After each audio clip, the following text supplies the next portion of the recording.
Hi guys. So I wanted to share a few thoughts I have on heartbreak because recently someone asked me, how do you deal with it? Uh, and how do you get through the pain and the suffering and the feeling that God is not answering to your prayers because things are just not happening and not working the way you want them to work. And I found myself, thinking of how I have dealt with heartbreaks in the past, and I feel that now I am so much, so much more, uh, how can I say, like stronger because of them, and also I have learned so much, and I would like to share, from personal experience, but also from what I have found the writings to have helped me, if that makes sense, so how the writings have helped me go through these things because honestly the writings can help with so much even heartbreaks. So the feeling that something so beautiful as love is causing you so much pain is it's it's sad. But again, if you see, for example, in the seven valleys and the valley of love, how the I just know the word in Portuguese, how the corcel the corcel of love is pain. The thing that goes together with love is pain, and if there is no pain, the journey will never end. That is just such a strong thing to say. But at the same time, I know that this pain does not have to be forever. So today I'm going to share with you how to deal with a heartbreak, to the best of my abilities, taking consideration that this is just my opinion, my understanding, and yeah. So I think the first thing that you must take in consideration is that everything that God does is for your best. Your best. So if something is happening to you, you have to look at it through the eyes of Source, God, and see, okay, God thinks this is the best thing for me. So try to find for reasons that whatever is happening to you is good. Perhaps because every test has something to teach you. So this test of going through heartbreak, it could be trying to teach you to master your emotions. It could be trying to teach you to trust in God and believe that He does only what is best for you. It could be teaching you to become the person that you want to be, so that you can attract, someone that you deserve, someone better. It could also be it can also be teaching you about, true love, because at the end of the day, love is about giving. So if you're feeling pain in the path of love, it's probably because of selfish reasons, because you want to be loved. But if you love someone, your only aim should be to show love to this person. It's selfless, it's just giving, giving, giving. And another thing that you can learn from this experience is detachment. Detachment from this person, detachment from what you think it's best for you. So again, going back to the thing of trusting in God. And yeah, so I want to explain a few of these things a little bit better, in accordance to the writings. And all the quotes will be on the website, so you can find them. And there are so many more quotes that you can find that can help you. And yeah, so the thing of trusting in God, it's so like such a powerful trait to realize that everything that happens in your life is for the best of you, because God only wants the best of you. And when you have that, you don't have a reason to suffer, because the only thing that can come out of that is gratitude, is a feeling of gratitude of God, thank you so much. Thank you, because this experience has taught me something, that has taught me, for example, what I don't want and what I do want. Or thank you because I learned what selfless love is, like loving selflessly and unconditionally is. Or thank you, it's hard, I know, but you can find reasons to be grateful when you trust God is doing the right thing. So just be thankful.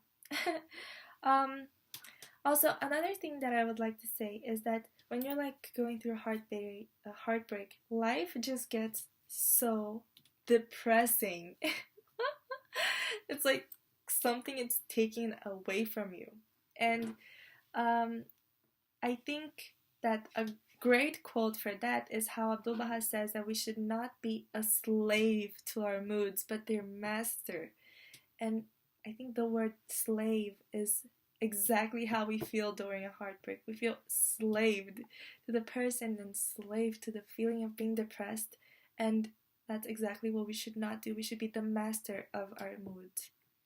And if Abdu'l-Baha is saying that we should be the master of our moods, it means that we can be the master of our mood. And if we find ourselves sad and depressed, and this is a choice. So you have to realize that the way you feel is a choice. And just take responsibility for your life, because also I feel that the moments that we feel the most helpless are the moments that are supposed to teach us that we are responsible for how we feel. So if you're feeling helpless, the lesson you need to learn from this experience is responsibility for your emotions and mastering your emotions. And two other great quotes to go with that are the fact that how's it called?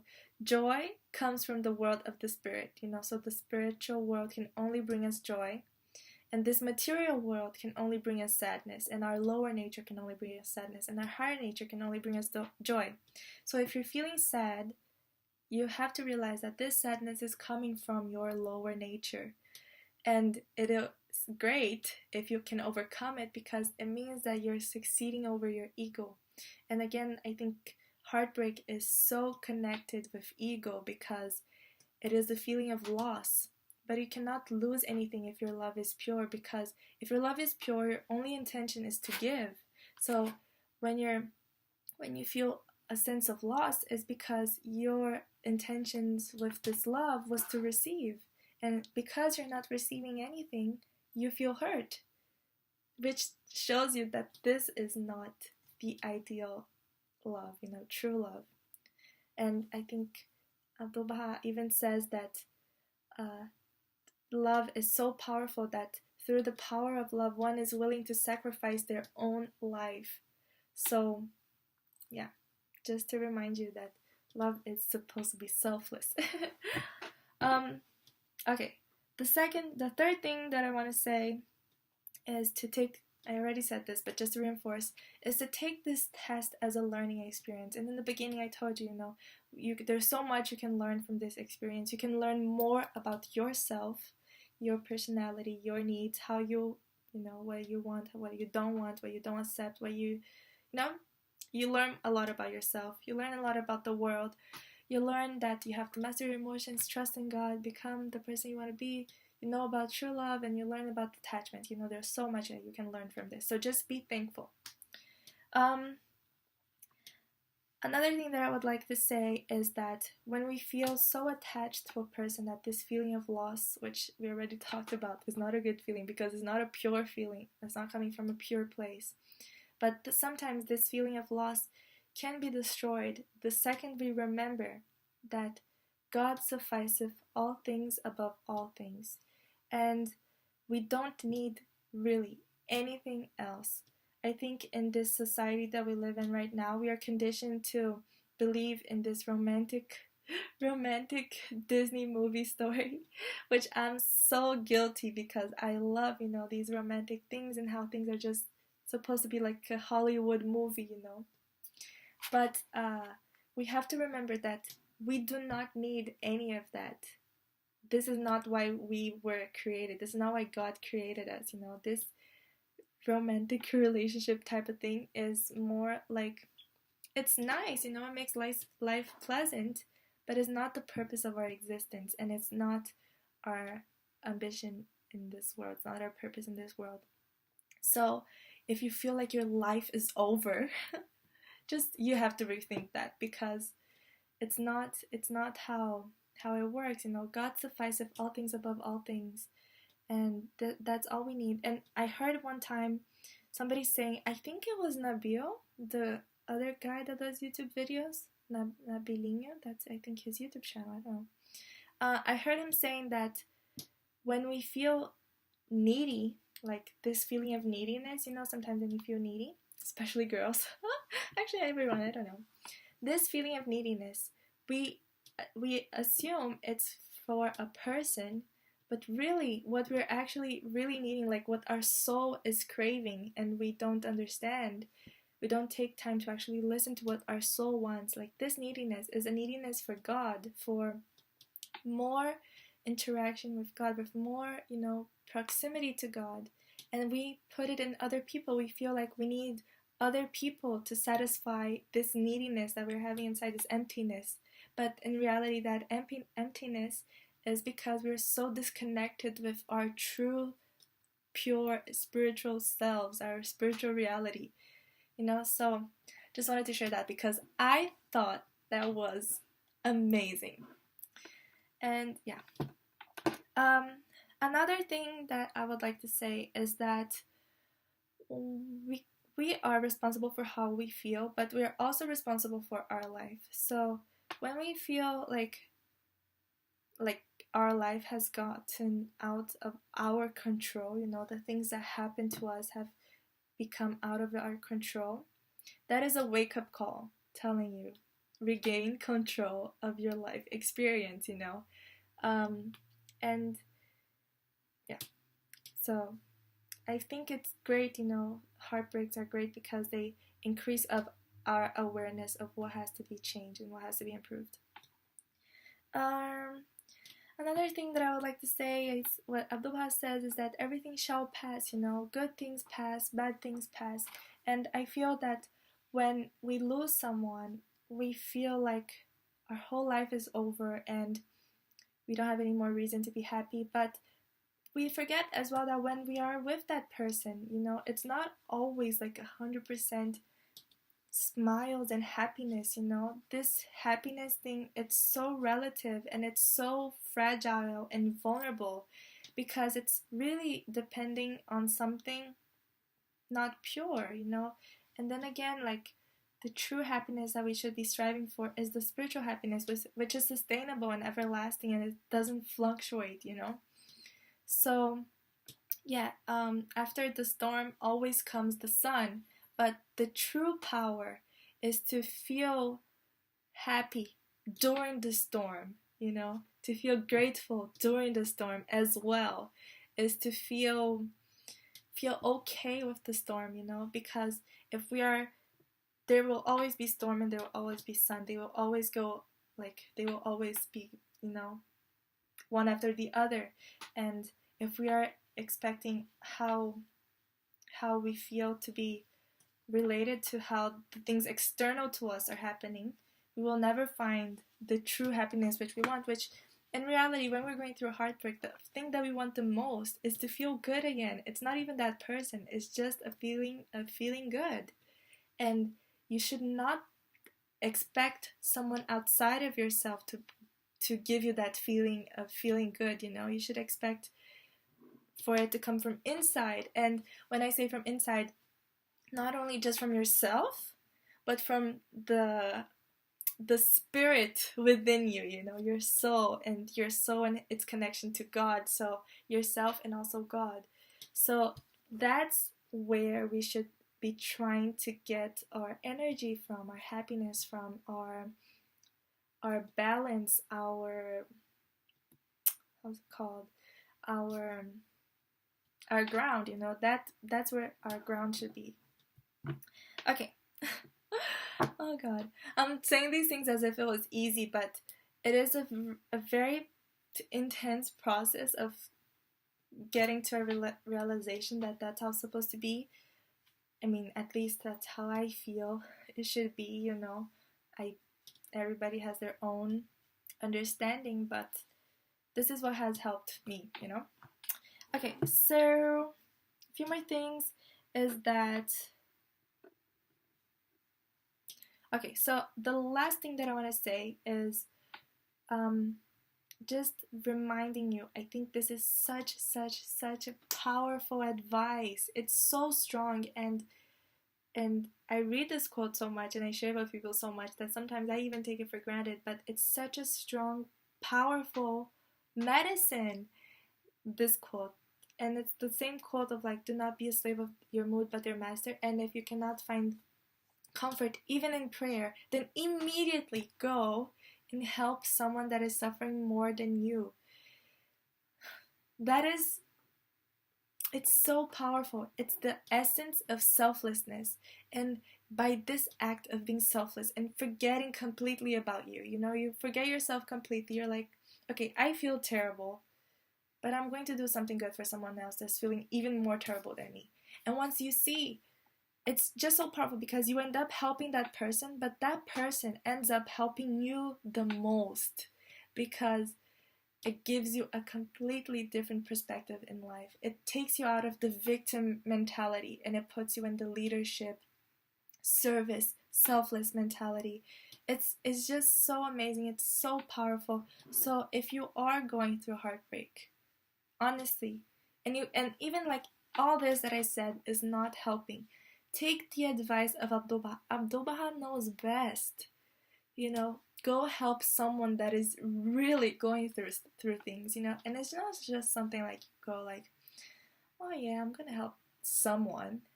Help someone that you see that their pain, like your problems would be their dream life. Having your problems would be like their dream life. And I think that's amazing. And also, the last thing I want to say is give it time, be patient and lay all your affairs in God. That's another beautiful quote from the writings. And, the beauty of patience and giving it time and, forget about the subject. Don't think about it. If it comes to your mind, just like, I don't know if you guys are familiar with like meditation, but you are not your thoughts. And when your thought come into your mind while you're trying to meditate, you just look at it as if it was a cloud passing by. It doesn't mean that you have to avoid all thoughts. It's just that you observe it and that you don't let it affect you, affect your emotions. So if you remember the person or if you remember the situation, just absorb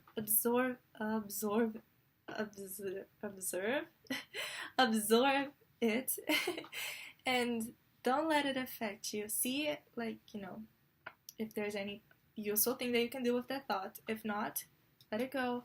Give it time. Don't poke where it hurts. Give it time. Let your scars breathe until they heal themselves, And yeah. I hope this helps.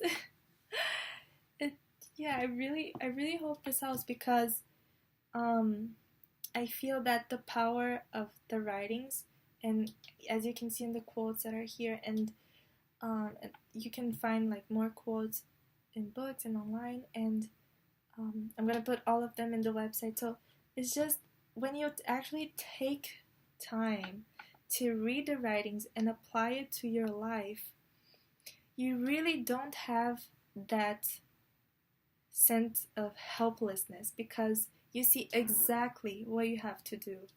And it sounds so simplistic because it is simple, but not necessarily because it's simple, it's easy. But the more you come and the more you try to live your life in accordance to what you're reading, the easier it becomes to understand how powerful it is and how it really affects you on a day-to-day basis on like anything, even a heartbreak. So, yeah. I hope this was helpful, and yeah, really hope this was of service, and that's my hope always. So, good luck to everyone. You are not alone. You are not alone. Yeah, you guys will be fine. And after the storm comes the sun, but don't remember to dance in the rain as well, because there's always a reason to be grateful. And good things are coming, God does only good things to us. I think that is such a beautiful thing. And another beautiful thing that I think is so amazing and we take for granted is how, at least I take for granted, I don't know about you guys, but is how, we are constantly just asking God for things. God, please give me this. God, please help me with this. God, please make my life like this. And we don't understand that, and we sometimes feel that our prayers are not being answered because things are not happening the way you want them to happen. But like that prayer, refresh and gladden our spirit, how in the end it says that God is more a friend to us than we are to ourselves. He knows what is best for us. And I think if we just surrender to His will, life can go so much better than whatever we can plan for ourselves. I was hearing Oprah talk about this. She was saying that her greatest gift was surrendering to God's vision for her, because she knew that His vision for her would be greater than any vision that she could have had for herself. And isn't it true? Like, if you see her life and her achievements and accomplishments, so amazing. So surrender to God's vision for you. It's going to be the best possible outcome. Let God drive the car of your life, if that makes sense. And yeah, remember, you're not a slave of your moods, not at all. And another thing to sorry, I shouldn't say this, but another thing to make you feel bad for wasting your time feeling sad, because actually feeling sad is a little bit of a waste of time, because you're literally neglecting the fact that this test is a positive thing. And as you're feeling sad, you stop. I shouldn't say this because it's hard to be happy all the time, but just think about it. When you're sad, I think even Abdul Baha says it, your energy is so much lower, and you cannot thrive, you cannot serve, you cannot do the great, beautiful, amazing things. And when you're happy, he says your intellect is keener, you're more alert, you can do more things, right? So actually feeling sad is selfless. And if you love yourself, being sad is selfish. And if you love yourself, you should not allow you to be sad, because that would be selfishness. And if you love yourself, love is selfless. I'm just talking too much right now. Anyways, hope this is good. And yeah, good luck to you. I know I made this sound simplistic, and I know I know that this topic is much more serious than I'm showing it here. And I have felt that pain. I know how it's like, but I also know how it's like to not feel that pain, because you can feel greater things. And that's what I want to share with you, that you don't have to feel that pain. And I don't want to become sad to say to you, no, I understand your sadness. No, I want to come from a happy place, an empowering place, to tell you, you can also be in this happy place and feel empowered to take responsibility for your life, because you cannot, I'm just talking way too much now. But just the last concept, you cannot, you starving cannot help someone not starve. You being sad cannot help someone not be sad. You have to be happy to help someone to become happy. So I don't want to say I pity you. I don't want to say that, I feel so bad for you that this is happening to you. I can't say that, because I know that this is such a powerful thing that is happening, Each test is supposed to make us better. It's just like Abdul Baha says, that he loves us. That's why he is happy for our tests. I am happy that you're going through this, because I'm sure you're going to come out of it 1,000 times stronger. Okay, I think I'm done for now. I hope this is of service. Bye-bye.